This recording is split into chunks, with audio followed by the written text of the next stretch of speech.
Chers amis, Shalom Aleichem Erev Tov.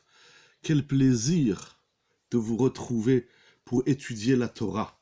Nous sommes le mois de Hadar, Hadar Aleph. C'est bientôt Purim et les sages nous enseignent au traité Shabbat. Les Chachamim nous enseignent que Hadur Kibloua Bibe Achashverosh. À Purim, les enfants d'Israël, ils ont reçu la Torah à une dimension qu'ils n'avaient pas connue au moment de Matan Torah le 6 Sivan en l'an 2448 au mont Sinaï. Au Har Sinaï, on a reçu la Torah, on a été quelque part, partiellement, forcé, contraint. Akjorou, il a pris la montagne, il a mis sur notre tête. Il a dit, si vous recevez la Torah, très bien, sinon, là-bas sera votre enterrement. Sans la Torah, on est mort. Avec la Torah, on revit. Et toute la simcha de Purim, Mishenichnas Adar Marbim Besimcha, tourne autour de l'étude de la Torah. Et d'ailleurs, vous connaissez l'enseignement des Chachamim, qui disent que lorsque Haman il a décrété de décimer le clan Israël, de porter atteinte de façon atroce, horrible et de façon dramatique à l'égard du clan Israël, qu'est-ce qu'il a fait Mordechai? Mais qu'est-ce que Mordechai a fait lorsque Haman a décidé de tuer les Juifs? Qu'est-ce qu'il a fait Mordechai? Mordechai, d'ailleurs son nom est écrit dans la paracha de cette semaine. Où s'écrit Mordechai? La Gemara au traité Choulin demande où écrit Mordechai dans la Torah. Et la Gemara nous dit que la paracha de Kitissa nous parle de la Kétoret, des encens qu'on offrait au Beth Amikdash. Et nous avons et nous avons dans la paracha de cette semaine un mot qui s'appelle mort d'Error. Mort d'Error, je vais essayer de le retrouver avec vous en direct. Si quelqu'un a la référence, il peut la dire bien évidemment. Mort d'Error, c'est une des plantes qu'on utilise pour faire la kétoret. C'est écrit dans la paracha de cette semaine. J'avais pas prévu de parler de ça, donc je n'ai pas noté le pasouk, mais c'est écrit mort d'Error. Et qu'est-ce que c'est mort d'Error? Eh bien, si vous regardez le Targum Onkelos, vous allez découvrir quelque chose d'extraordinaire. Pardon, j'essaie de le retrouver avec vous. Où est-ce qu'il est ce pasouk magnifique qui nous parle de Purim, de Mordechai en tout cas? Je vais essayer de laisser un œil sur l'écran pour voir s'il y a quelqu'un qui ramène le terme Mordéror. Je vais vous montrer ce Targum Onkelos magnifique. Bon, eh bien, où est-ce que c'est écrit? Ça peut être au début de la paracha, je me rappelle plus. Alors voilà la Ktoret. La cita auto. Voilà. Ve'atakach besamim. C'est écrit au chapitre 30, verset 23. Vaïdaber Hashem el Moshe lemo Hashem, parle à Moshe et lui dit Ve'atakach besamim. Prends des parfums. Roche mort d'error. Et qu'est-ce que ça veut dire mort d'error? Regardez Onkelos, il dit Maré d'Achia, Mordechai. Mordechai, il est écrit dans la paracha de cette semaine. Mordechai, qu'est-ce qu'il a fait? Lorsqu'il a entendu que Haman, il a décrété ce décret sauvage à l'écart d'un peuple, à l'écart du peuple d'Israël, comment un homme peut décréter de s'en prendre au clan Israël? C'est arrivé malheureusement dans l'histoire. Le premier, c'est Paro, et avant lui, Lavan et Esav et Amalek. Eh bien, Mordechai, il est parti étudier la Torah au Beth Midrash. Et lorsque Haman il rentre au Beth Midrash, il cherche Mordechai et il voit qu'il étudie avec 300 enfants. Il étudie la Torah. La Torah, c'est la plus grande des ségoulottes. C'est le plus grand des remèdes pour obtenir la santé, la parnassa, le shalom baït, les enfants, le chinour, la geoula, le mashiach, etc., etc. Toutes les brachot proviennent et découlent de l'étude de la Torah. Yehi Ratson que notre étude de ce soir, elle soit pour la réfoua shelema de tous les malades, et que le clan Israël soit toujours en bonne santé pour servir à Kadosh Baruch Hu, pour étudier la Torah, pour pratiquer la Torah, et que par le mérite de l'étude de la Torah, nous ne connaissions que le bonheur et le shalom, comme c'est écrit au début de Parashat Mechukotai Telechu, Vet Mitzvotai Tishmoru, Venatati Shalom Baaretz. Qu'est-ce que ça veut dire Mechukotai Telechu? La Torah dit si vous marchez. Amen, Vecheni Ratson pour tout le monde. La Torah dit si vous marchez dans les voies de la Torah, alors venatati shalom baretz, je placerai la paix dans la terre, dans le monde. il y a des guerres en suspens, il y a des guerres continues qui ne s'arrêtent pas. Le monde aujourd'hui est notamment orienté vers la Russie et l'Ukraine. Va-t-il y avoir une guerre ou pas? L'Orient, l'Occident, l'Europe, l'Amérique, etc. Nous, on a une promesse d'Akadosh Baruchou dans la Torah. Je ne comprends pas, comme disait le Chafetz Chaim clairement, pourquoi les gens y cherchent des ségoulottes? Pourquoi les gens y cherchent des remèdes? Pourquoi on a besoin d'inventer des remèdes carnavalesques, des remèdes, mais complètement, j'ai même envie de dire, qui sont pas Torah, on va le dire comme ça. Alors que la Torah elle-même, elle nous dit où se trouve la plus grande des ségoulas, le plus grand des remèdes à tous les maux de l'individu, du clan Israël, c'est l'étude de la Torah. Rashi traduit lorsqu'on s'investit dans l'étude de la Torah, alors se réalise Vedatati Shalom Baaretz. Regardez Parashat Bechukotai. Moraï Verabotai, c'était en guise d'introduction. Yiratson que notre limoud de ce soir, dans cette paracha magnifique, exceptionnelle, Parachat Kitissa, qui nous parle de nombreux sujets, une longue paracha avec d'innombrables sujets importants. Le Shabbat revient, le Machatzit HaShekel, l'Aktoret et le Kior et bien évidemment le Chet HaEgel. Nous allons essayer de dire un mot sur le Chet HaEgel. Face à Kadosh Baruch Hu, que l'étude que nous allons étudier ce soir, encore plus que d'habitude, nous sommes dans le mois de Hadar, nous prépare à la Géoula de Purim, et que la Géoula de Purim soit la Géoula définitive du clan Israël individuel et collectif, que ce soit pour tout le monde source de bénédiction, je dirais même plus, cascade de bénédiction. Moraï et Ramotaï, sans plus tarder, dans la paracha de cette semaine, il y a un des sujets les plus dramatiques de l'histoire. Dramatique parce que Rashi nous dit que jusqu'à la fin des temps, nous allons payer de cet événement. Il n'y a pas un événement dans le clan Israël qui ne contient pas une partie de la, comment dirais-je, punition de cet événement. Un événement qui va changer le tournant de l'histoire, qui va donner un autre sens à notre histoire, aussi bien collective qu'individuelle, comme l'Agma nous dit au traité Masechet Avodazara. L'Agma demande, mais pourquoi les Béni Israël, ils ont fait la faute du Vaudor? Loyou Reouyim Israël. Il ne convenait pas que les enfants d'Israël commettent la faute du Vaudor. La faute du Vaudor, le Chet HaEgel, est un événement qui nous laisse perplexes, qu'on ne comprend pas. Malheureusement, le clan Israël, dans son histoire, des fautes, il va en commettre. Malheureusement. Et cette faute du Chet HaEgel, elle va revenir plus tard dans l'histoire par les rois qui vont mettre des hagalim, des veaux dans tout le pays en Eretz Israël et qui vont empêcher le clan Israël de monter à Yerushalayim. Mais pourquoi on ne tire pas de leçons? C'est même pas des leçons. Pourquoi on lit pas la Torah? Qu'est-ce qui se passe? Les enfants d'Israël, ils sont au pied du mont Sinaï. Le Har Sinaï Matan Torah, c'est la condition de l'histoire du monde, de la création du monde. L'humanité tout entière tient sur la Torah. Qu'est-ce qui se passe? La Gemara nous dit Loayou Reouim Israël. Il ne convenait pas que les enfants d'Israël commettent cette faute.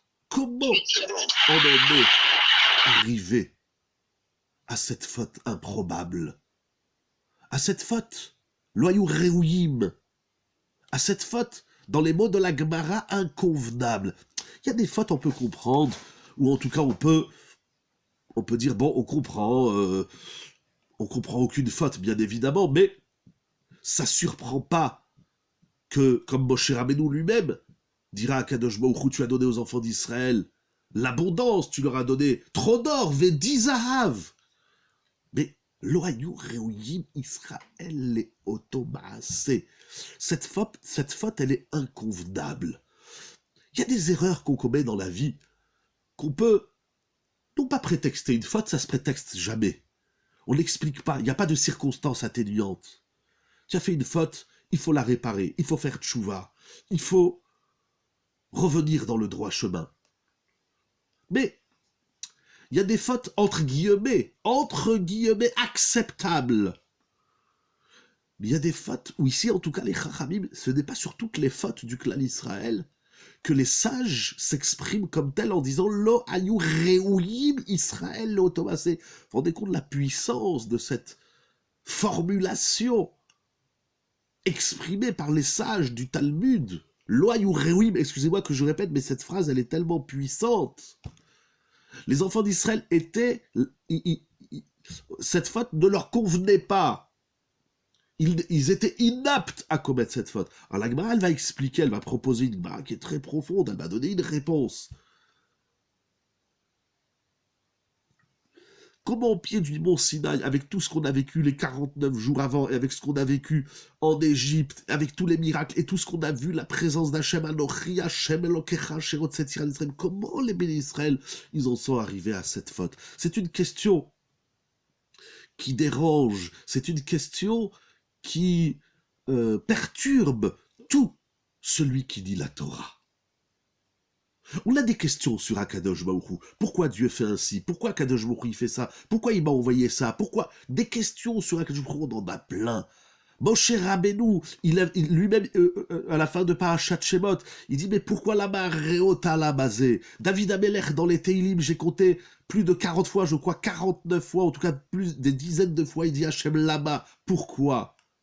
On a plein de questions sur Akadosh Baruch Hu. Mais ce soir, on va poser une question à l'homme.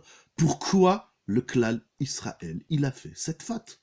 Alors, la réponse classique, c'est le Erev Rav. On va laisser le Erev Rav de côté ce soir. Mais même si le Erev Rav, qui sont un mélange de nations, nous dit Rashi dans le Chumash, qui s'est lié au peuple d'Israël. Mais pourquoi le peuple d'Israël, il s'est laissé entraîner dans l'improbable, dans l'inconvenable? Je vous dis, je n'ai pas connaissance de tous les textes des Midrashim et du Talmud, mais de ce que j'ai appris, c'est la seule faute, l'unique faute, où les maîtres de la Gemara, de la Torah orale, les savants, les géants de la Torah disent cette formule Lo hayu reuyim Israël et Otomasé. Les enfants d'Israël, il ne leur convenait pas, ils ne correspondent pas à cette faute. Raoui, ça veut dire apte. La faute est inapte, elle n'est pas adaptée, voilà, elle est inadaptée, c'est pas normal. Alors qu'est-ce qui se passe? Alors il y a une grande discussion que ramène le Even Ezra, Rabbi Avraham Even Ezra. Est-ce que les enfants d'Israël, ils ont fait ici, ils ont commis l'idolâtrie ou pas? Est-ce que le veau d'or, c'est de la Avodah Zara ou c'est pas de la Avodah Zara? C'est un grand débat. Le passouk dit Vayakumu am letzachek, le peuple s'est levé pour s'amuser. Letzachek, Rachid dit que c'est Avodah Zara. Il dit que c'est aussi letzachek, c'est aussi Arayot. Ils vont commettre la débauche. Tout ça, qu'est-ce qui s'est passé? La faute d'Adam Arishon aussi était inadaptée. C'est possible, ce que vous dites que la faute d'Adam Arishon était inadaptée, c'est possible, mais dans les mots des Chachamim, des Midrashim, j'ai pas lu cette formulation, lo haya raoui Adam Arishon. On dit pas Adam Arishon, Hachem béni soit-il, il est tout de partout. Et on a vu dans le veau d'or une rayon de... Ah, pardon, excuse-moi, renvoie la question, parce que j'ai pas eu le temps de tout lire, Mechila. Elohim, tellement fort. Là, tu vas... Soyons clairs. Toutes les explications qu'on va donner sur cette faute n'enlèvent pas son côté inadapté. Encore une fois, les sages disent dans Maseret Avodah Zara, Lo hayu reuyim. Je vous ai saoulé avec cette phrase. Lo hayu reuyim. C'est pas chaque fois qu'on fait une faute, que le clan d'Israël a fauté, que les sages disent Lo hayu reuyim. Le clan d'Israël était inapte à fauter. C'était pas adapté, voilà, on est dans l'inaptitude de la faute. C'est incroyable d'ailleurs comme formulation. Donc, ce que vous proposez comme réflexion, c'est vrai, ce sont des bonnes réflexions, mais ça n'enlève pas le côté perplexe, compliqué de la faute. Il y a des fautes qu'on s'est expliquées, c'est-à-dire on s'est dit, bien sûr, c'est un malach, le Yetzer Hara, il est divin. Je dirais pas divin, mais le Yetzer Hara, il est rouchani, il est spirituel. Le Yetzer Hara, il est un malach, c'est un ange. La surabondance de richesse crée un déséquilibre. C'est vrai, ça c'est ce qu'il va dire Moshe Rabbeinu, Vedi Zahav, tu as donné trop d'or. Mais encore une fois, on va dire, le point commun entre toutes ces explications, c'est un coup on dit c'est à cause de Dieu, on a fauté à cause de Dieu, il nous a donné trop d'or, trop d'abondance. Un coup on condamne le Yetzer Hara, on dit ben c'est le Yetzer Hara, ou la lumière d'Hachem, donc on revient à Hachem, le Yetzer Hara, ou alors on dit c'est le Erev Rav. C'est toujours les autres. Mais moi, je veux comprendre qu'est-ce qui se passe dans la tête des béné Israël. Voilà. Alors, on cherche des... C'est intéressant. Ça veut dire, vous cherchez, et c'est juste, vous avez raison, ce que vous dites est vrai et juste, on cherche des raisons extérieures au clan d'Israël. N'y a-t-il pas une raison à l'intérieur? Parce que de passer son temps à se plaindre, à se lamenter, de dire que mes problèmes, c'est à cause d'Akadosh Baruch Hu, c'est à cause du Yetzer Hara, c'est à cause des Goïm, du Erev Rav, on va jamais avancer. Si j'ai pas trouvé une faille chez moi, individuel, et chez moi, collectif, le clan Israël, alors on va jamais s'en sortir des problèmes. Et ce soir, je voudrais vous montrer une des plus grandes sougiotes de la Torah, un des plus grands sujets. Non, ça nous ressemble, c'est tout. Ça veut dire quoi que ça nous ressemble? Non, la Gemara dit ça nous ressemble pas, parce qu'elle dit Loayou Rewim. Je voudrais vous montrer un des plus grands fondements de la Torah. Mais vraiment, c'est un des plus grands diamants et un des plus grands fondements de la Torah, qui est un des plus grands fondements de l'être humain. Vous allez voir qu'on est complètement en plein dans le Chet HaEgel. Il y a quelque chose dans cette... Et je vais lire avec vous des psukim. Je n'ai pas cherché, bien sûr, on va dire aussi des mefarshim, des commentaires. Regardez, sans plus tarder. Regardons bien, au chapitre 32, il y a quelque chose d'extraordinaire. Comment la Torah présente la faute du veau d'or, il y a vraiment quelque chose de magnifique. Et c'est une mitzvah de le répéter à ceux qui ne sont pas là ce soir. C'est vraiment dommage pour la Torah et pour eux. Vayar ha'am ki boshesh Moshe laredet minahar. Incroyable. Incroyable. La Torah va nous expliquer le contexte du veau d'or. Le veau d'or commence par un constat. Le peuple voit. Vayar ha'am. Le peuple d'Israël voit quelque chose, il constate. Qu'est-ce qu'il constate? Qui boshesh Moshe laredet minahar.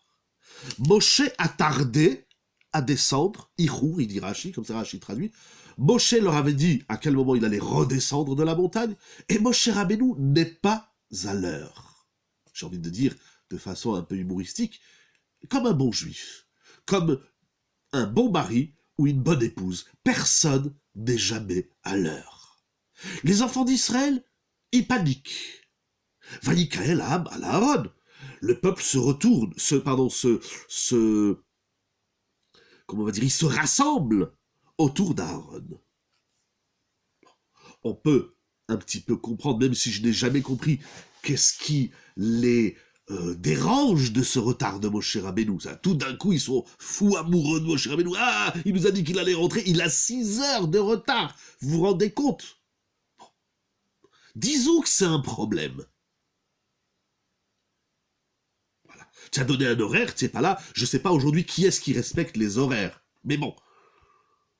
Les vols ont des retards, les trains ont des retards, les choupottes ont des retards, les rendez-vous médicaux ou à la banque, il y a toujours un retard. Je ne comprends pas pourquoi, ici, les enfants d'Israël paniquent de ce retard. Mais bon, imaginons, je peux entendre que c'est un problème. Donc le peuple se rassemble autour de Aaron et dit à Aaron, il y a un problème. Vayomrou Elav. Le Mashiach, il a du retard. Lui, je ne sais pas s'il a du retard. La Gemara dit qu'il nous attend. Je n'ai pas vu que le Mashiach, il a du retard. La Gemara nous dit que le Mashiach, il nous attend aux portes de Rome. Mais bon, peut-être que le Mashiach aussi. Donc tout le monde a du retard. Alors pourquoi ils en paniquent, je ne sais pas. Mais je peux entendre. Tu dis à quelqu'un rendez-vous à midi, il vient à 6 heures. Bon, c'est un problème, j'entends. Il faut respecter la parole, le rendez-vous. Ok. Donc ils se réunissent autour d'Aaron, Vayomrou Elav, et ils lui disent Kum ase lanu Elokim, ou Elohim, asher yelechu lefanenu. Ils viennent chez Aaron, premier problème des Juifs, c'est d'imposer à Aaron, d'imposer au maître, au rave, on dirait aujourd'hui, qu'est-ce qu'il doit faire. S'ils viennent chez Aaron et ils lui disent à Aaron, Moshe il n'est pas là, qu'est-ce qu'on fait? Il ne se serait rien passé. Mais ils viennent chez Aaron et ils disent, puisque Moshe il est en retard, alors voilà, toi Aaron, qu'est-ce que tu dois faire? C'est comme ça qu'on fait. On n'est pas dans un monde, dans les relations humaines, où on impose des choses, pas en 2022. On est dans un monde suggestif. Un homme qui dit à sa femme « fais comme ça » ou une femme qui dit à son mari « je veux que ça soit comme ça », c'est du délire. C'est le début des problèmes. On est suggestif. On propose à sa femme, on suggère à son mari, en tout cas à son rave, au guide, puisque Moshe, les enfants d'Israël, ne le voient pas, donc le guide en place c'est Aaron, mais ne dit pas à Aaron qu'est-ce qu'il doit faire, c'est du délire. Comment des ministres, sans citer leur nom, comment des hommes politiques peuvent imposer aux rabbinim qu'est-ce qu'ils doivent faire, ou des présidents de communauté, ou des présidents de je ne sais quelle association, dire voilà qu'est-ce que le ravi doit faire. Mais c'est dramatique. Venez chez Aaron et demandez-lui qu'est-ce qu'on fait, ou suggérez-lui des idées si vous les demandez, mais posez une question. La question, elle est légitime. Mais de dire à Aaron qu'est-ce qu'il doit faire, c'est de la folie. On est dans un monde, comme c'est écrit à la fin du traité Sota, Peneador qui Penea Kelev. Est-ce que c'est le maître qui guide le chien ou c'est le chien qui guide le maître? C'est tout simplement, c'est monumental, c'est anticonstitutionnel et c'est d'une folie. Il n'y a pas de logique là-dedans de dire à l'autorité qu'est-ce qu'elle doit faire, d'imposer ou même de suggérer en vérité à l'autorité, mais de dire à l'autorité fais ça, koum, ils lui disent à Aaron mais lève-toi, assez la nous, fais-nous. C'est ça qu'on dit à Aaron, à Cohen. Viens, pose la question elle est légitime. Incroyable. Et ils continuent, et ils prétextent, et ils expliquent. En plus, les gens, ils t'expliquent. Qu'ils Moshe Aish et la Noumeretz Mitzrayim, car Moshe là, cet homme-là, mais c'est quoi ces façons de parler de Moshe Rabbeinu? Moshe Aish, Moshe Aish, car ce Moshe là, cet homme-là, comme ça on parle de Moshe Rabbeinu. Mais il n'y a pas de respect, il n'y a pas de constitution, il n'y a pas d'organisation, mais vous êtes des malades. T'as un problème, calme-toi, on va voir, on va réfléchir, on va lui passer un coup de fil à Moshe Rabbeinu. Je continue le pasouk. Car cet homme-là, Moshe, qui nous a fait monter de l'Égypte, lo yadanu me'ayalo. On ne sait pas qu'est-ce qui lui est devenu. On ne sait pas qu'est-ce qui lui est arrivé. Et donc, puisqu'on ne sait pas ce qui lui est arrivé, alors, fais-nous un Dieu. Il n'y a aucune cohérence dans ce discours. Une succession de mauvaises midotes mène à la Vodazara. Il y a de ça, il y a de ça. Mais je veux trouver la mauvaise mida. Et la Torah nous dit, lo yadanu me'ayalo. On ne sait pas qu'est-ce qui est arrivé. On ignore. Il y a une partie là, il y a une zone sombre. Il y a une partie de l'histoire qui nous échappe. On ne sait pas qu'est-ce qu'il est devenu Moshe Rabbeinu. Encore une fois, tu sais pas. Et alors, si tu sais pas, alors demande qu'est-ce que tu dois faire. Mais quand tu sais pas, ne prends pas une décision. Vous êtes des malades. On est fous. Quand on sait pas, qu'est-ce qu'on fait? Tu roules en voiture, tu sais pas si le feu il est vert ou rouge. Tu avances? Tu prends le risque de te prendre un camion? Si tu sais pas si devant toi il y a un ravin ou pas, qu'est-ce que tu fais? N'avance pas. Ni tu avances, ni tu recules, tu attends. Tu demandes qu'est-ce qu'on fait. Mais quand tu ne sais pas, ne prends pas une décision. La force de Moshe et de Aaron, non seulement d'Israël, les grands ont une responsabilité sur les petits, tout à fait. Mais ici, je ne parle pas des grands et des gdolim, je parle du peuple, je parle de moi. Combien de situations dans la vie nous nous retrouvons où on ne sait pas quoi faire? On ne sait pas si c'est cachère ou pas. Alors je dis, oh, c'est probablement cachère. Ou bien on ne sait pas si Shabbat on a le droit de faire ci ou ça. On dit, oh ça va, c'est probablement permis, je vois que tout le monde le fait. Mais si tu ne sais pas, alors pourquoi tu dis à Aaron qu'est-ce qu'il doit faire? Et puis, ça c'est le premier point. Revenons sur le lo yadanu me'ayalo. On ne sait pas qu'est-ce qui advient de Moshe Rabbeinu. On ne sait pas. C'est quoi toi? Tu sais pas, et alors? Mais tu crois que tu sais quelque chose dans ta vie? On va revenir sur ça.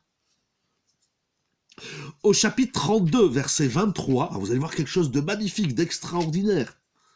Toujours dans les psukim, avant de voir les mefarshim, au Perek Lamed Bet Pasuk. Je disais Chav Gimel. Vayomer Moshe, alors Moshe il descend, Moshe, c'est pas, non, c'est pas de l'orgueil, c'est pire que l'orgueil. Lorsqu'on ne sait pas qu'est-ce qu'il faut faire, on panique, c'est de la panique. Et quand on panique, on n'a plus de sérel, on n'a plus d'intellect, on n'a plus d'intelligence, on n'a plus de raison. C'est plus que de la dépendance, c'est de la folie. On a le droit, et il faut être dépendant de Moshe Rabbeinu, il faut être dépendant de son rave. Ça, c'est pas shoot dans toute la Torah. Assez les harav. Vetse mina safek. Ils sont en plein dedans, ils ont un safek, ils ont un doute. Oh, quand il y a un doute, qu'est-ce que tu fais? Tu demandes. Quand tu sais pas, tu prends pas une décision. C'est incroyable, c'est illogique ce qui se passe ici. Il y a vraiment du loayou reouyim là-dedans. Mais regardez, au chapitre 32, un peu plus loin, lorsque Moshe Rabbeinu il prend connaissance de ce qui se passe, Vayomer Moshe à Aaron. Moshe il vient chez Aaron et il lui dit mais qu'est-ce qui t'a fait ce peuple qui est Vetalav Gdola, puisque dans les psukim que j'ai sautés, vous lirez le chapitre 32. Aaron, il est pris de court, donc il va dire au peuple amenez les bijoux et de là il va sortir un veau d'or. Alors Moshe Rabbeinu dit à Aaron, mais qu'est-ce que tu as fait? Comment tu as pu conduire le peuple à cette faute-là? Moshe Rabbeinu, il accuse Aaron. C'est incroyable ce qui est écrit ici. Là, on revient à la responsabilité des grands. Qu'est-ce qu'il répond à Aaron? Vayomer Aaron. Regardez ce passouk magnifique de la Torah. Aaron dit à Moshe, Al ichar af adoni. Ne t'énerve pas contre moi. Atayadata et ta'am. Toi, tu connais ce peuple. Tu sais que les enfants d'Israël qui béra ou incroyable. C'est Aaron qui est Oev Shalom Verodef Shalom. C'est Aaron à Kohen Agadol qui parle. Et il dit à Moshe, ne t'énerve pas. Les enfants d'Israël, ils sont tordus. Ki beraou idirashi bederech raem olchim tamid. Incroyable. Comment on va sortir de ça? On va voir, Bezrat Hashem. Tu sais bien, Aaron il dit à Moshe, mais tu sais bien que les Israélites choisissent toujours le mauvais chemin. Toujours. Tamid. Ou bénissionot lifnama, comme ils sont là pour mettre Dieu à l'épreuve. Vayomrouli, et donc ils m'ont dit, Aselanu Elohim asher yelechu lefanenu, ki ze Moshe ha'ish asher elanu me'eretz Mitzrayim, lo yadanu me'ayalo. Aaron, il reprend l'erreur des Israël et il dit à Moshe Rabbeinu, les enfants d'Israël, ils avancent toujours dans le mauvais chemin. Pourquoi? Parce qu'ils ne savent jamais où aller. Ils le disent eux-mêmes, on ne sait pas où on va. Mais quand tu ne sais pas où tu vas, arrête-toi tout de suite. Non, l'homme, il a un problème. D'abord, ça va rejoindre ce que vous avez dit, l'orgueil et d'autres mauvaises midotes. Quand il ne sait pas quoi faire, il n'a pas le cran, la fierté. Je dirais pas seulement la modestie. Il n'a pas la fierté de dire « Je ne sais pas ». Ani lo yodea. Tu sais pas? Alors demande. Et tu vois que dans ta vie, tu sais rien. Et que tu dois toujours être de... Oui, il faut être dépendant de la Torah, des Chachamim. Aaron, il explique. Vous vous rendez compte qu'est-ce qu'il dit à Aaron? Il dit, mais quoi? Tu es étonné? Mon cher Rabbeinu, tu es étonné que les Bnei Israël, ils ont fait le veau d'or? Voilà. Tu es étonné que les enfants d'Israël, ils ont fait le veau d'or, mais les Bnei Israël, ils choisissent toujours le pire. Pourquoi? Parce qu'ils ne savent pas. Et quand on ne sait pas, et que malgré l'absence de savoir, d'éléments qui vont nous permettre de savoir les choses, on prend des décisions, c'est sûr qu'on a fait le mauvais choix. Si tu sais pas comment tu choisis, c'est pas extraordinaire. Moi, je trouve ça magnifique. C'est comme ça tous les jours. Bon, qu'est-ce qu'on fait? On va à droite ou à gauche? Je sais pas. Bon, tu sais quoi? Ben, on va tenter à droite. Et bam, on se prend le mur. Mais c'est sûr si tu sais pas. Je dis, ah ben, la prochaine fois, je prendrai à gauche. Alors la prochaine fois, il sait toujours pas, il prend à gauche, et à gauche, bam, il se reprend un mur. Alors je comprends plus rien. Mais tu comprenais plus rien déjà avant. Quand tu sais pas, ne prends pas le risque de faire n'importe quoi. Parce que quand tu sais pas, ça veut dire, mimele, que tout ce que tu vas décider, c'est erroné. Tout est tordu. Quand on vit dans le loyadanu me'ayalo, lorsqu'on vit dans l'absence du savoir, c'est sûr qu'on fait le mauvais choix. C'est pas shoot. C'est d'une évidence manifeste. C'est la réponse de Aaron. Et il lui dit à Moshe, ne t'énerve pas. Mais c'est pas la première fois que les bénis d'Israël, ils t'énervent. Baruch ata Adonai, Eloheinu melech haolam shakol yamid baro.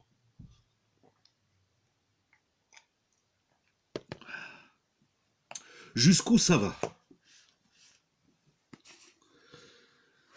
Comme il dit, parmi les livres que j'ai achetés en Eretz Israël la semaine dernière, je suis tombé sur un livre magnifique du Rav Moshe Goldstein, qui est un élève de Rav Steinman à la Shalom, dans son livre Sichot Nefesh, un livre extraordinaire. J'ai pas eu le temps bien sûr de le finir, mais au début il parle de ça, de la Yédia. Et il a une discussion avec des jeunes qui sont éloignés de la Torah, des gens éloignés de la Torah, et il va les conduire, tout le livre, c'est pour amener à la Emouna, à la réflexion de la foi au Hakadosh Baruch Hu. Et puis à un moment donné, il dit aux jeunes étudiants qui sont en face de lui, il dit, mais est-ce que tu crois que tu connais quelque chose dans ta vie? Ça veut dire que l'homme, il vient et il dit, je ne sais pas. Mais je comprends pas. J'ai pas les mots. Pour moi, c'est tellement... Baruch Hashem, j'espère que j'ai compris ça à travers les Sfarim et d'autres que je vais partager avec vous. Moi, le premier qui m'a ouvert l'esprit dans ça, c'est Rav Rosenberg à la Shalom la semaine dernière. C'était son Yortzeit, ça fait déjà 6 ans qu'il nous a quittés. Tu crois que tu comprends quelque chose dans ta vie? Quand on ne comprenait pas, on dit, Rav, je comprends pas. Il dit, quoi, tu comprends quelque chose? Mais qu'est-ce que tu comprends, Mirla? Qu'est-ce que tu comprends? On vit dans un leurre, on vit dans un monde qui nous fait croire que si on ne comprend pas les choses, alors c'est dramatique. Bon, alors qu'est-ce qu'on fait toute la journée dans la Torah?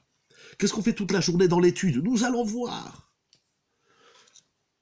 Où est-ce qu'il est, cet autre livre? Un autre livre que j'ai acheté, Baruch Hashem, magnifique. C'est quelle page? Page 264. Rav Alach, il a écrit un recueil du Baal HaSulam de Rav Ashlag à la Shalom, la Gadat Baal HaSulam. Et à la page 264, je lisais ça vraiment hier, c'est Ashgacha Pratit, il ramène quelque chose d'incroyable. On dit dans certaines prières, Mina Olam ve'ada Olam atakel. On est obligé de vivre un peu dans ce leurre, tout en gardant conscience. Pourquoi on est obligé de vivre dans ce leurre? Mais au moins qu'on le reconnaisse. Et au moins, après, il ne faut pas être surpris pourquoi on se casse la figure. Sinon, c'est déprimant. C'est déprimant parce qu'on nous a mis ça dans la tête. C'est une culture. L'homme, il veut tout comprendre, il veut tout savoir, il veut tout maîtriser. Mais qu'est-ce qu'il comprend? Comme il dit Rav Moshe Goldstein, comment on avance? Voilà la question. Alors, il y a tout le livre, Sichot Nefesh. Je ne sais pas si vous le voyez à l'endroit, à chaque fois, je ne sais pas si c'est à l'endroit ou à l'envers, de Rav Moshe Goldstein. Il dit, mais on ne connaît même pas notre corps. On ne sait même pas de quoi on est composé. Qu'est-ce qu'on comprend? Mais même la Torah est construite comme ça. C'est-à-dire, c'est quoi que la Torah elle est construite comme ça? Parce que je vais parler de la Torah. Je suis là pour parler de Torah. Et qu'est-ce qu'on comprend? Qu'est-ce qu'on comprend? Alors on essaye, on avance. On réfléchit. On approfondit. Mais, il y a un mais. Nous allons y arriver. Je disais que Rav Ashlag à la Shalom, donc dans les tfilotes, ça arrive. Alors là, ici, il est dans Nishmat, qu'on dit tous les Shabbats. Nishmat kol chai tevarech et shimcha Hashem Elokenu. On parle là des Shabbats. Veruach kol basar. Et l'esprit de toute chair va glorifier le nom de Dieu. Mina olam ve'ada olam atakel. On a l'habitude de traduire Mina olam ve'ada olam comme étant la notion de l'éternité du temps. Dieu a toujours existé, il existera toujours. Il est avant, pendant, après. Haya oveveiye. Mais nous savons, nous dit le Rav Ashlag, Rabbeinu Yehuda Leib Alevi Ashlag, qu'on appelait le Baal HaSulam, parce qu'il a écrit un commentaire sur le Zohar HaKadosh qu'il a appelé le Sulam. Nous savons que le mot Olam veut dire He'alem, caché. Ve'atahu ad shelo nivra Olam, ve'atahu mishenivra Olam. Qu'est-ce que ça veut dire Olam? Oui, mais je ne vais pas rentrer dans ça. Ce que tu dis que la bina peut être un obstacle à l'Emouna ou bitachon, c'est une très grande question. Où est la place du sechel dans la Emouna et du bitachon? C'est des très très grandes questions. Regardez qu'est-ce qu'il dit Rav Ashlag. Nous savons que le mot olam veut dire également he'alem, caché. Une jeune fille dans la Torah, on l'appelle la Alma, Ha'alma, Olam, Tsniout, pudeur, voilée. Akadosh Baruch Hu, il est un monde, il est un Dieu, il est Akadosh Baruch Hu parce qu'on ne le voit pas, parce qu'on ne le connaît pas.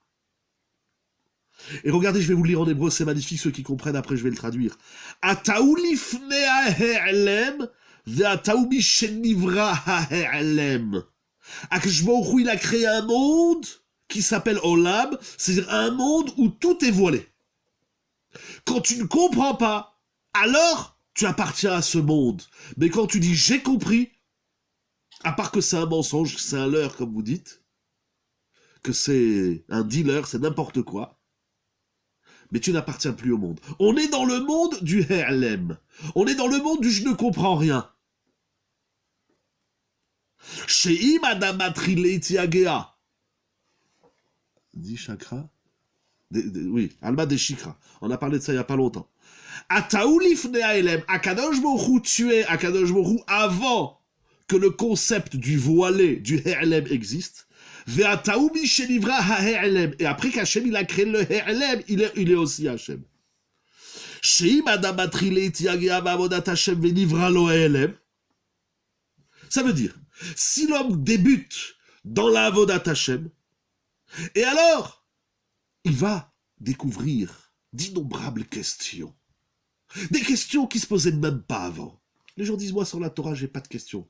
Mais c'est ça, ton problème. L'année dernière, il y a un grand rave en France qui est niftar avec le Covid, Rav Saadia Benayon Alav Shalom, que je connais aussi dans ma jeunesse. C'était le Rosh Yeshiva aussi à Marseille. Et je devais avoir 14 ans, un jour il m'attrape, il me dit, Emmanuel, tu as une question? Moi, j'avais pas de question, moi, à 14 ans, quelle question j'ai? La question que j'ai, c'est à quelle heure on va dormir, à quelle heure on mange. Voilà, c'est peut-être pas compris la Gemara, mais je n'ai pas des questions à 14 ans. Il m'a dit, c'est pas bien. Un juif, il doit toujours avoir une question.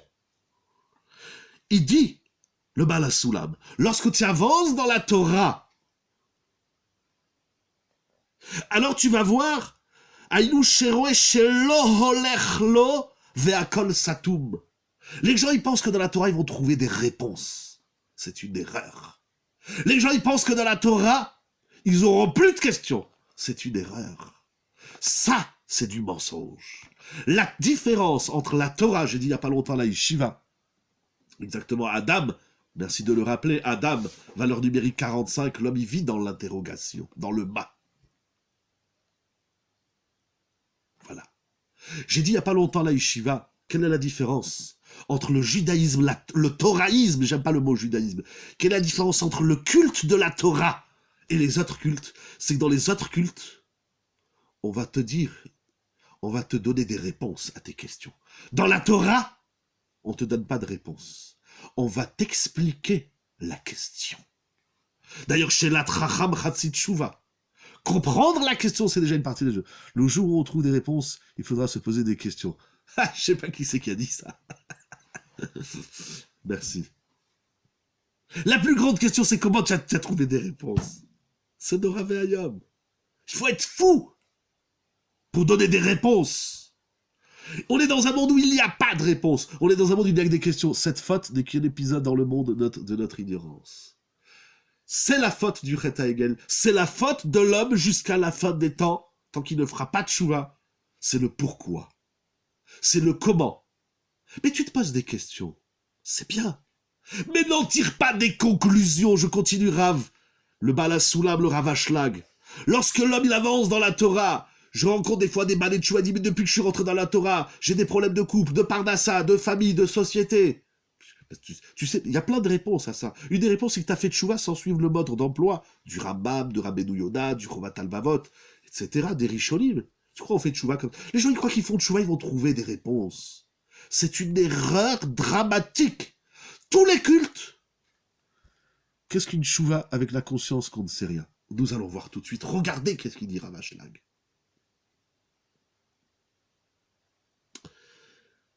Les gens, ils disent... Donc, je sais pas, Mechila, c'est bien des questions, mais des fois, je sais plus où je suis dans les phrases. Mais la différence entre la Torah et les autres systèmes, quels qu'ils soient, c'est que les autres systèmes, ils avancent des réponses. Voilà, Razak. Celle-là, elle est très forte. Voilà, il ne faut pas être un Baal Tshuva, il faut être un Baal Sheila. Il faut se poser les questions. Qu'est-ce qu'on fait à Pessah? On pose des questions. Alors au début, on est frais Manishtana, Alaïla, on chante et on rechante. Et les réponses, vous avez des réponses au Manishtana? Personne de réponse, tout le monde dort, tout le monde a faim, tout le monde veut finir le Seder. Un juif, il pose des questions. Et il n'avance certainement pas de réponse. C'est la différence, pardon, je ne sais même pas si j'ai fini cette phrase, c'est la différence entre la Torah et les autres systèmes. Ailleurs, on va vous donner des réponses. On va vous dire quand est-ce qu'il vient le Mashiach. On va vous dire qu'est-ce qu'il fait, le Mashiach. On va vous dire pourquoi Dieu, il a fait ça. Pourquoi Dieu, il est comme ci. Et pourquoi. On va donner des réponses. Dans la Torah, on n'aime pas les réponses. D'ailleurs, sur une question, il peut y avoir 10 réponses. La question pourquoi Dieu créa le monde.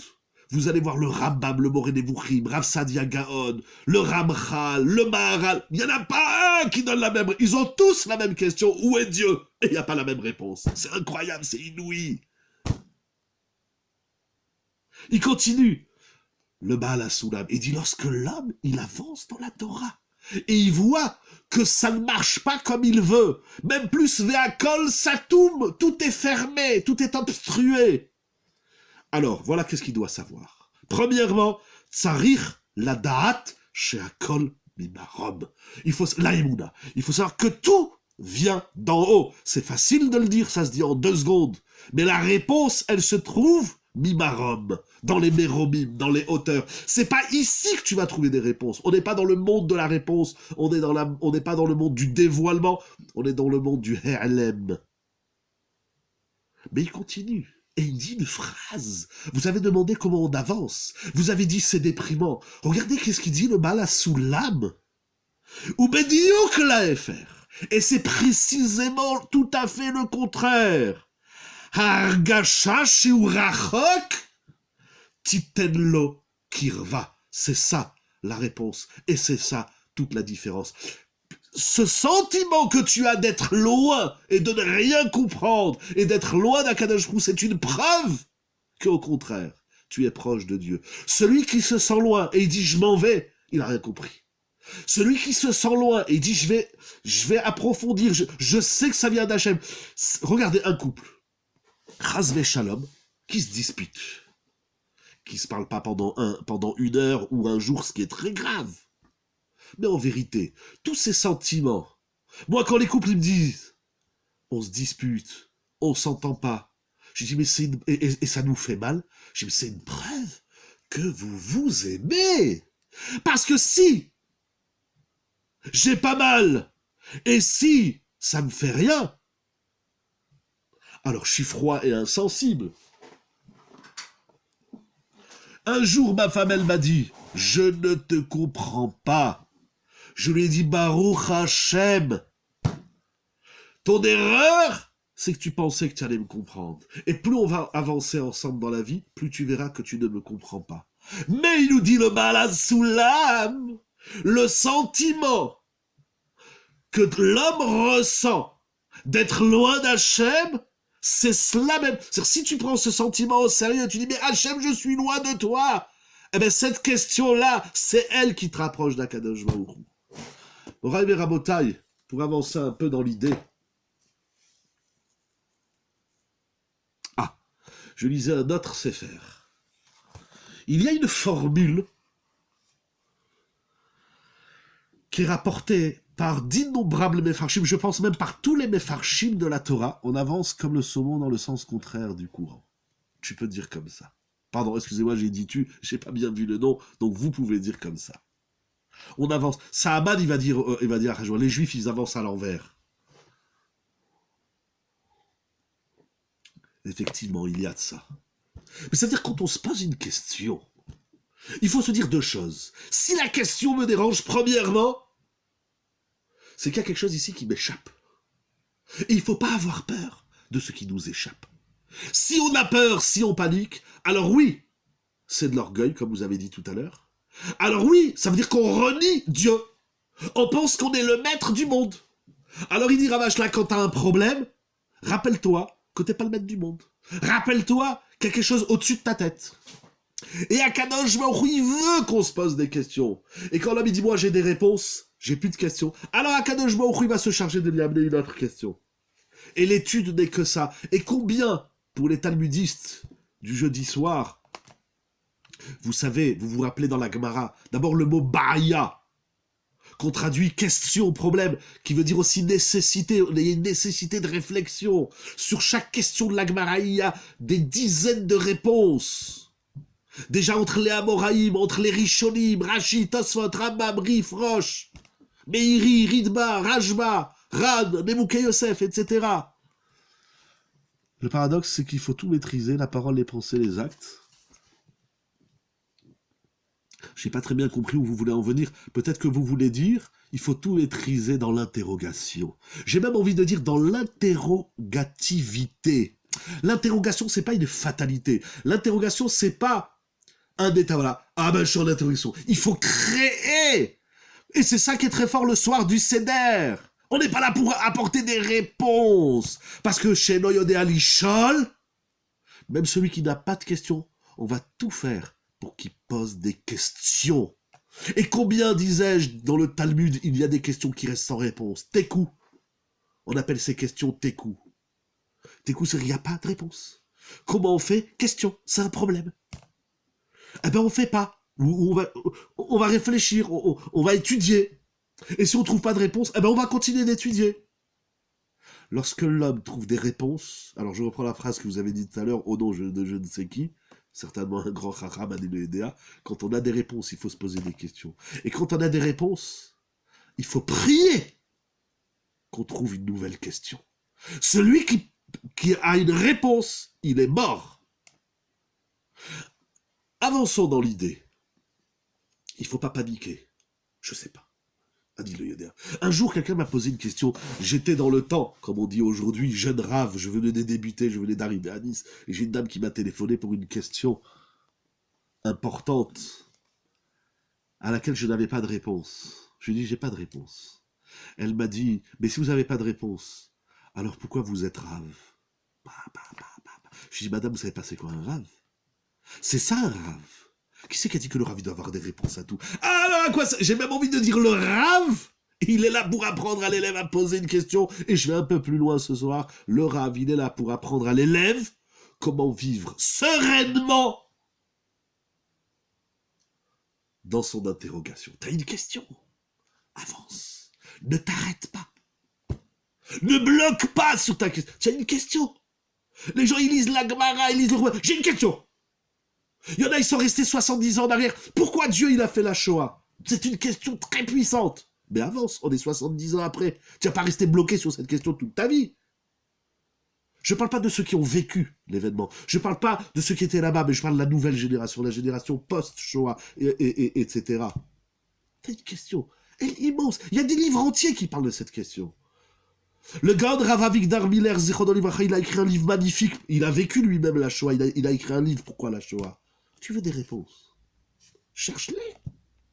Mais avance. Et tu vas voir que quand tu vas trouver une réponse, tu vas trouver une autre question. Jusqu'où ça va? La fin du jeu, la réussite, la victoire de la vie, c'est de mourir avec une question. Et non pas de vivre avec des réponses. Un autre livre fabuleux, magnifique, que je ramène aussi d'Eretz Israël, qui s'appelle Cheshbon HaNefesh, du Rav Mendel Yehuda Leib, de Satnov ou Stenov. Un livre conseillé par Rabbi Israël Salanter, par Rava Zikcher de Slavotka. Il ramène un passouk. Tout ça qu'on dit, c'est un passouk dans Kohelet.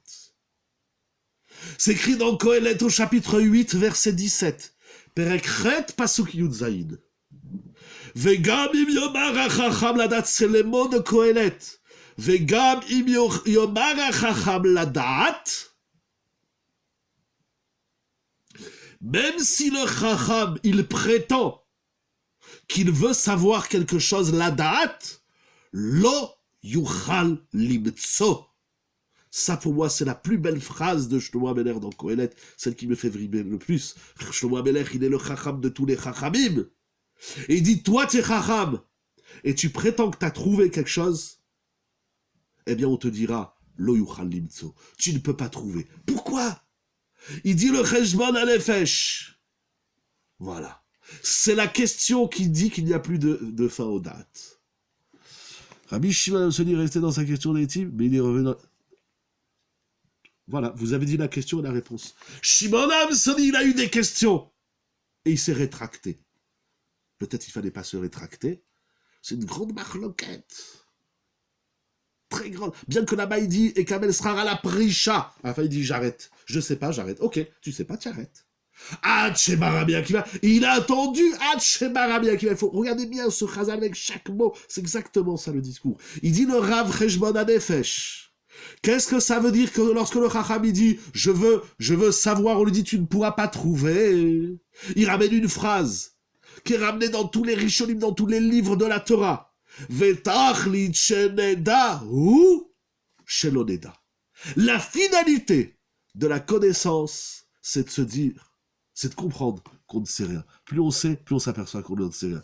Exactement, plus on sait, plus on s'aperçoit. Mais c'est le tachlit de la idée. Le but de ce que tu as compris, c'est de comprendre qu'il y a encore à chercher et à comprendre, et de comprendre que ce que tu as compris, c'est qu'une infime partie de ce qu'il y a à comprendre. Et regardez, je suis parti voir le passouk qui ramène Vegam im yomar hachacham ladat lo yuchal limtso tachlit sheneda ou shelo neda.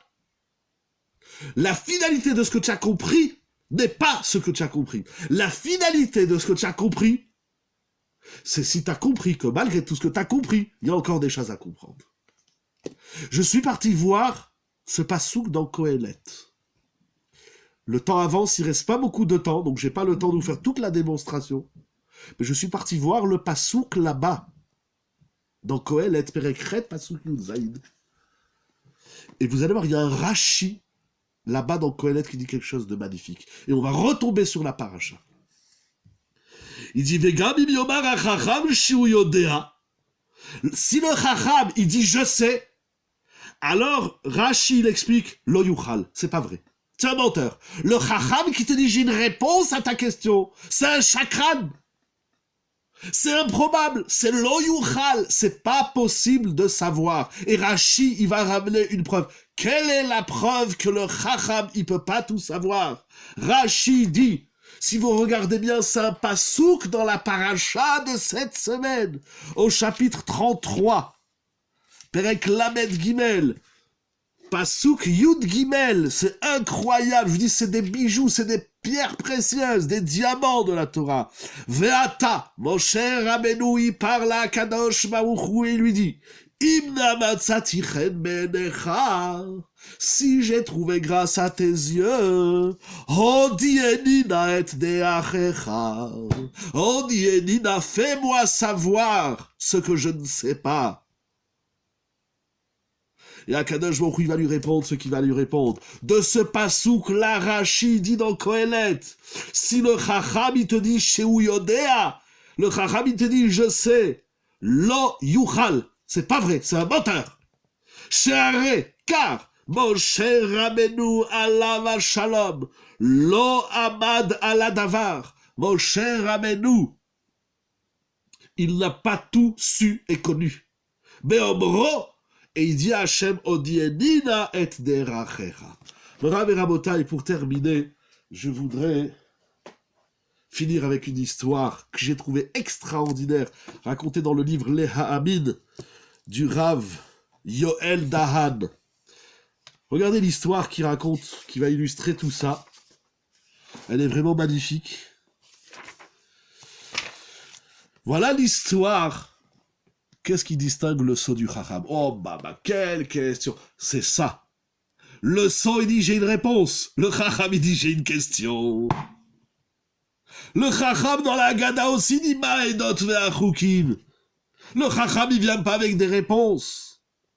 Le sceau, c'est le Eno Yodea Lishol. C'est dit, moi, je sais pas poser de questions. J'ai pas de questions. T'as pas de questions?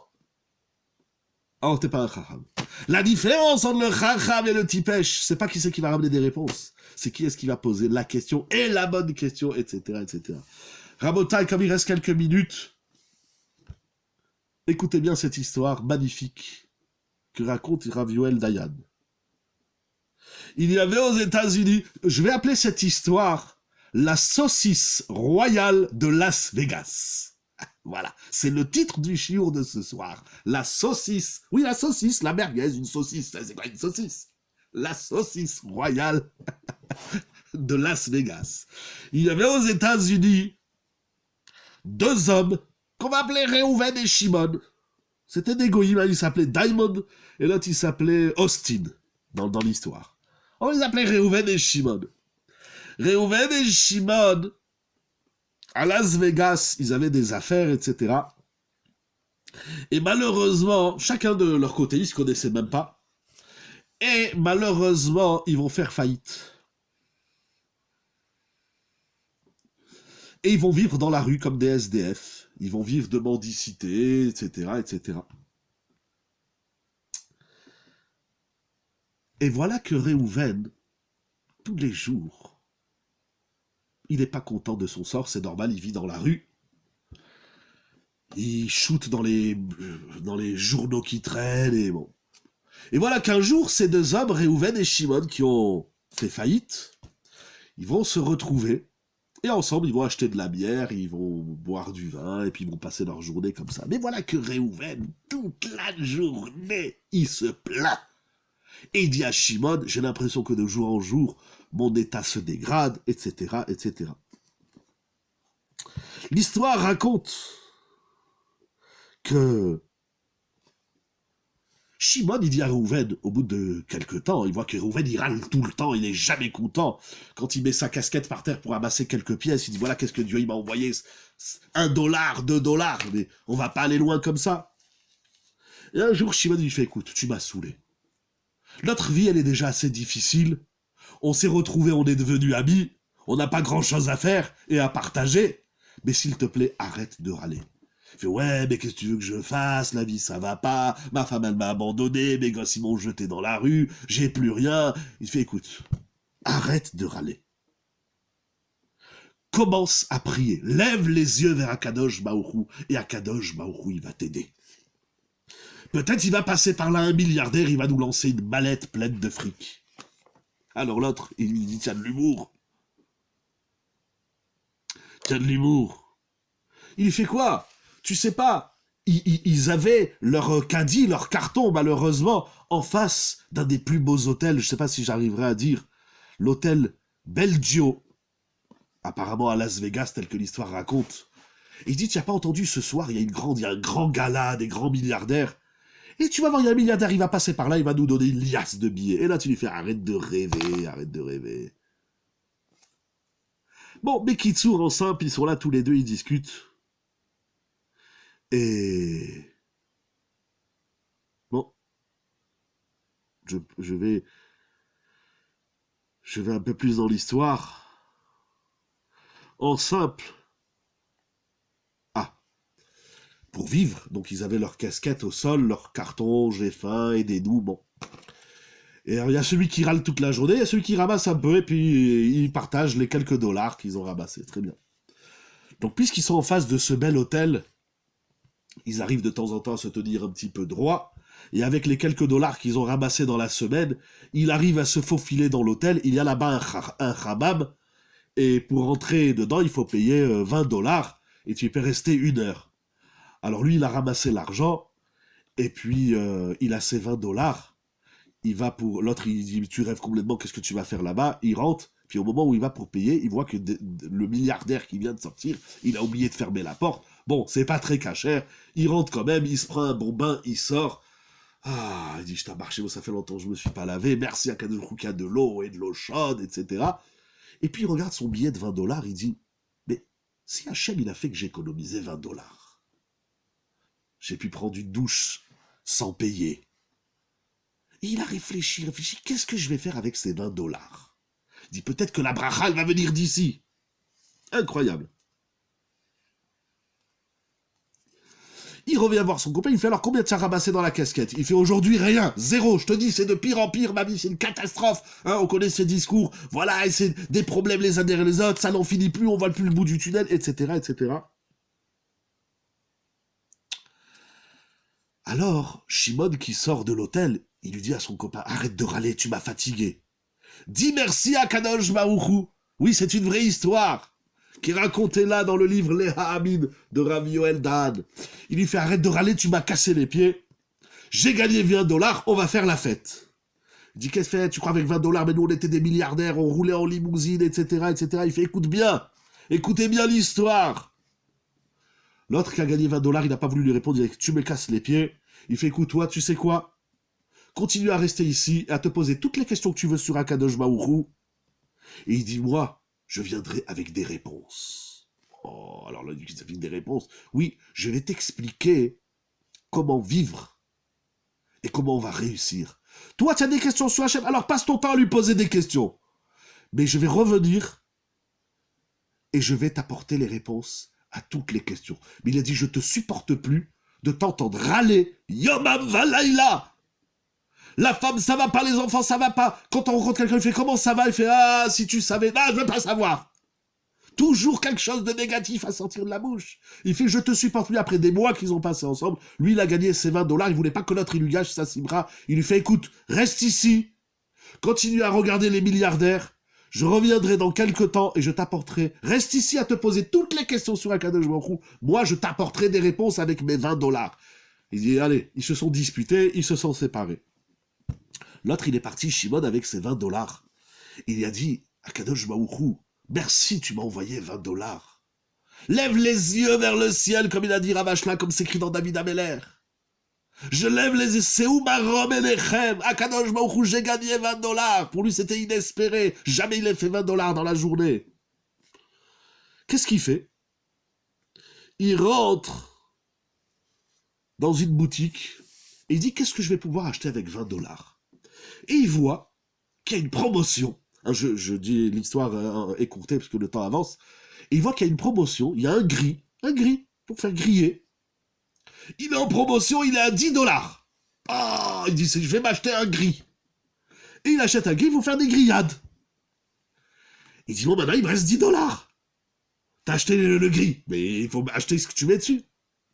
Il fait le tour du supermarché et il voit des saucisses. Donc, il achète pour 10 $ de saucisses. Il sort de la boutique. Il dit, Hachem, aide-moi, Hachem, je sais, c'est toi le maître du monde, aide-moi. Il a une idée. Bon, je sais pas où, ne me posez pas trop de questions sur une histoire. Il se met dans la rue et il se met à vendre. Il a acheté 10 merguez et il vend les merguez. Donc il les a payés 10 $. Eh bien, chaque merguez, il la vend 3 $. Et vous avez compris la suite de l'histoire. Son affaire va se transformer à une allure et à une vitesse monumentale. Plus il vend des merguez, plus il gagne de l'argent. Plus il va en face au supermarché, il rachète des merguez et il vend. Et comme ça, il se refait une santé financière à tel point qu'il ouvre la plus grande saucisse royale de Las Vegas. Mais en quelques mois, à une allure inouïe. Il n'en revient même pas lui. Il se rachète des habits, il va chez le coiffeur, il peut acheter une voiture, une maison. Incroyable. Une vraie histoire. Mais le plus beau de l'histoire, c'est que quelques temps après, il passe avec sa belle limousine, sa belle voiture, devant son copain Réhouven, et il lui klaxonne. Il lui dit, Réhouven, tu te rappelles pas de moi? Il fait, ah, allez, on a encore un riche qui se moque d'un pauvre. Mais pas du tout, c'est moi, c'est Shimon. Tu te rappelles, il y a quel je t'ai laissé là il y a 6 mois? Et toi, avec tes questions, il dit, regarde, là, j'ai trouvé la réponse. Il fait, écoute, laisse-moi tranquille. C'est quoi, tu vas passer ton temps à râler encore? Il dit, regarde, je te propose de travailler avec moi, je te paierai 5 000 $ par mois. Rabotaï, c'est une vraie histoire, mais le clou de l'histoire n'est pas encore là. Parce que des gens qui tombent et qui se relèvent, il y en a dans l'histoire. Mais regardez qu'est-ce qu'il va dire, cet homme. J'ai trouvé ça magnifique. Et l'autre, il veut pas. Il dit, non, arrête, moi je comprends pas Dieu, et pourquoi Dieu il a fait la Shoah, et pourquoi la guerre, et pourquoi ci, et pourquoi les drames, et pourquoi les maladies, et pourquoi le Covid, et pourquoi. Il dit, t'es bête ou quoi, t'es ahmar ou quoi? Alors regardez qu'est-ce qu'il lui dit.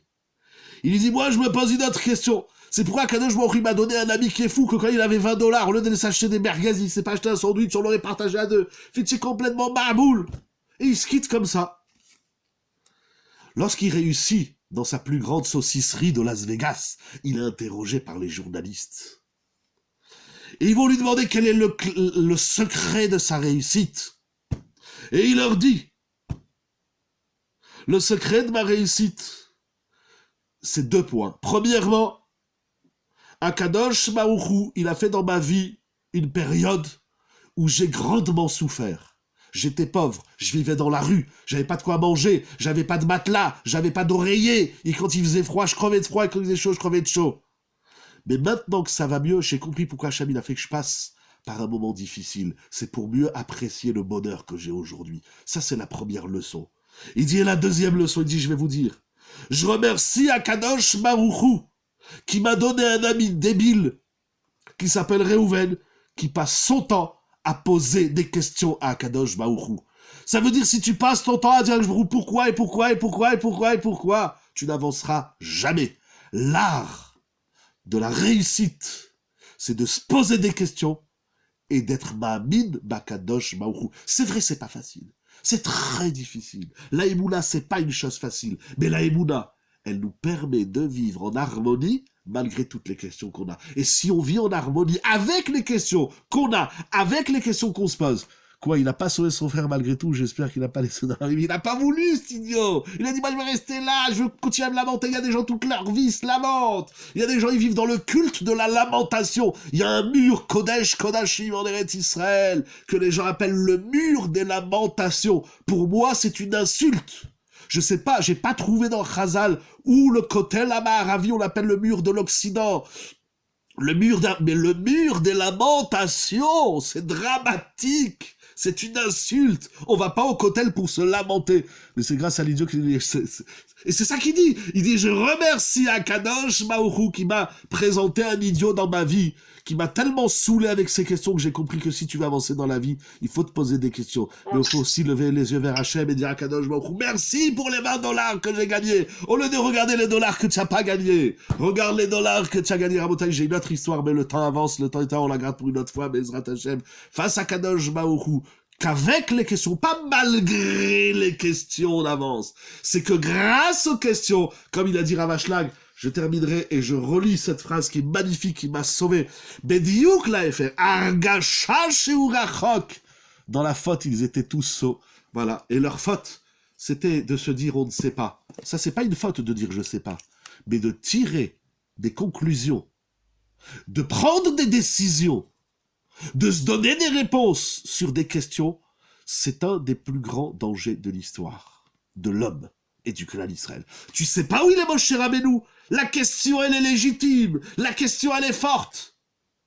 Mais, et je ne veux pas revenir sur ce que j'ai dit au début du show, on le réécoutera si on veut, alors on prend jamais de décision. Ah, quelle question magnifique. Ah ben, je vais vous laisser sur votre question. Effectivement, c'est une très bonne question, Rabotai. C'est pas que je veux pas, mais il est déjà 1h07 de chiour et 48 secondes. Comment on prend une décision alors dans la vie? Comment? Alors, une des réponses, c'est qu'on va voir Moshe Rabbeinu, on va voir Aaron, mais Moshe Rabbeinu aussi, il a dit, je sais pas combien de fois, les Benot Slofra dit, qu'est-ce qu'on fait? Je sais pas. Ils sont venus, les Tmei Metim, qu'est-ce qu'on fait? Ah, je sais pas. Voilà. Eh ben, on sait pas. Et alors? Je veux me battre sur 2 choses. Mon combat de ce soir, qui sera notre victoire. 1, arrêtons de se lamenter. T'as une question, il faut pas que la question, elle devienne une lamentation. Deuxièmement, t'as des questions, Baruch Hashem. Sortons de la panique, de l'interrogation.